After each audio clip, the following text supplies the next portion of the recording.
lying in my bed last night. Il y a aussi une récurrence dans vos sujets, enfin dans vos peintures. C'est souvent des êtres qui affichent une ambiguïté sexuelle, une ambiguïté en ce qui concerne leur identité sexuelle. On ne sait pas forcément si ce sont des hommes, des femmes.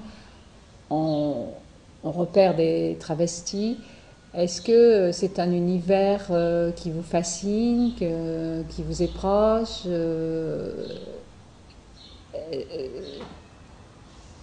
Il est très récurrent dans vos peintures. Avant les travestis, il y avait toujours... Parce qu'en fait, j'aime les têtes d'hommes et les corps de femmes. J'avais toujours commencé la peinture. J'avais un travail très ancien, j'avais fait que des visages d'hommes parce que je trouvais que les visages d'hommes étaient toujours beaucoup plus intéressants. D'abord parce qu'il n'y avait pas de maquillage. Il y avait, puis je sais pas, il y avait une structure osseuse qui me plaisait énormément. Il y avait ce côté comme ça de pommettes. Puis, vraiment, j'aime les visages d'hommes. Et par contre, je préférais les corps de femmes parce qu'il y avait cette sorte comme ça de lumière, enfin cette chose comme ça très troublante. Donc ça avait toujours une sorte d'obsession.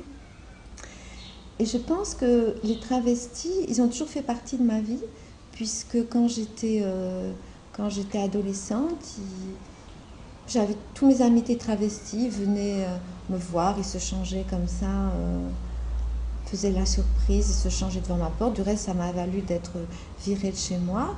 Et donc c'est un univers c'est des gens que je trouve très touchants, parce qu'en fait, c'est des gens aussi qui souffrent, qui sont toujours en marge.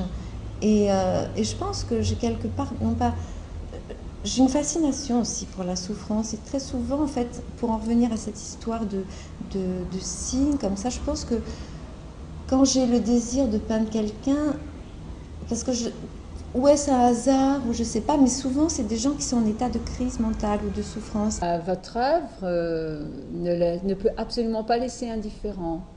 Je suppose qu'elle est... on y adhère immédiatement ou on la rejette violemment. C'est voulu? Non, je peux pas faire autrement. J'ai pas le choix. C'est-à-dire qu'à un moment donné, je suis plus maître du jeu. Il y a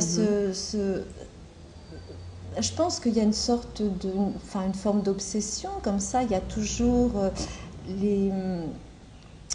la présence de la mort. Il y a des choses comme ça qui